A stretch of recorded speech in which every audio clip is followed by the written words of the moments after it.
నిన్న ముఖ్యమంత్రిగా పనిచేసినటువంటి గతంలో తెలంగాణ సీఎంగా పనిచేసిన కేసీఆర్ కాళేశ్వరం కమిషన్ ముందు విచారణకు హాజరైండు. దాదాపు 50 నిమిషాల పాటు ఆయనను పీసీ ఘోష్ గారు విచారణ చేసి 18 ప్రశ్నలు ఆయన ముందు ఉంచినట్టుగా తెలుస్తూ ఉంది.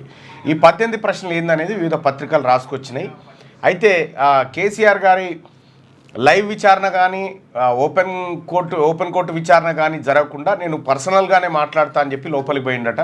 1-to-1 మాట్లాడదామని పోయిండట. మరి ఆ 1-to-1 మాట్లాడినటువంటి పరిస్థితుల్లో మీడియాకు ఈ 18 ప్రశ్నలు ఎట్లా తెలిసినాయి, ఒకవేళ వాళ్ళే లీక్ చేసిరా లేకపోతే పీసీ ఘోష్ కమిషనే మీడియాకి ఇచ్చిందా తెలియదు. కానీ మొత్తానికైతే కేసీఆర్ హాజరైండు.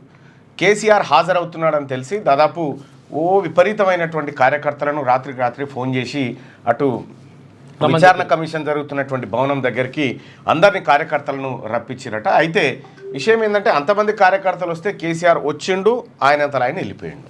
సో మేమెందుకు వచ్చినాం రాయుడికి అనేది వాళ్ళలో అంతర్మదనం.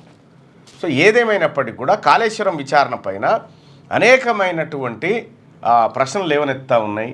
అటు ఈటల రాజేందర్ చెప్పింది, హరీష్ రావు చెప్పింది, కేసీఆర్ చెప్పింది, మాదేం తప్పు లేదు, అంతా అధికారులే చేశారు అనేటువంటి బట్ట వాళ్ళ మీద కాల్ చేసినటువంటి సందర్భంలో ఇక్కడ ఈ వ్యవహారం జరుగుతూ ఉంది. ఇక కేసీఆర్ మొదటిసారిగా విచారణ ఎదుర్కొంటుండు అని చెప్పి బాగా హైలైట్ అవుతున్నటువంటి టైం, బాగా హైలైట్ అవుతుంది, మీడియా అంతా హల్చల్ చేస్తున్నటువంటి టైం. సో ఈ టైంని ఇట్లా పక్కకు పెట్టండి కాసేపు. 6వ తరగతి నుండి 10వ తరగతి విద్యార్థులకు గొప్ప అవకాశం. ఏపీ, తెలంగాణ మరియు సిబిఎస్ఈ విద్యార్థులకు ఎలాంటి అడ్మిషన్ ఫీజు లేకుండా సంవత్సరానికి కేవలం 1000 రూపాయలకే ఐఐటీ స్టాండర్డ్స్ తో ఆన్లైన్ ట్యూషన్స్ చెప్పబడును. 15 ఏళ్ల సుదీర్ఘ అనుభవం గల ఫ్యాకల్టీతో క్లాసులు నిర్వహించబడును. ఇప్పుడే ప్లే స్టోర్ నుండి ధర్మవాహిని యాప్ ని డౌన్లోడ్ చేసుకోండి. వివరాలకు సంప్రదించండి 7893051526. లేటెస్ట్ న్యూస్ తెలుగు మరియు ఇంగ్లీష్ అప్డేట్స్ కోసం ఇప్పుడే క్యూన్యూస్ అఫీషియల్ యాప్ ని ప్లే స్టోర్ నుండి డౌన్లోడ్ చేసుకోండి. సరికొత్త సమాచారాల కోసం క్యూన్యూస్ వెబ్సైట్ ని ఫాలో అవ్వండి. ఛానల్లో ప్రాంతీయ, జాతీయ, అంతర్జాతీయ వార్తలు వీక్షించండి. లైక్ చేయండి.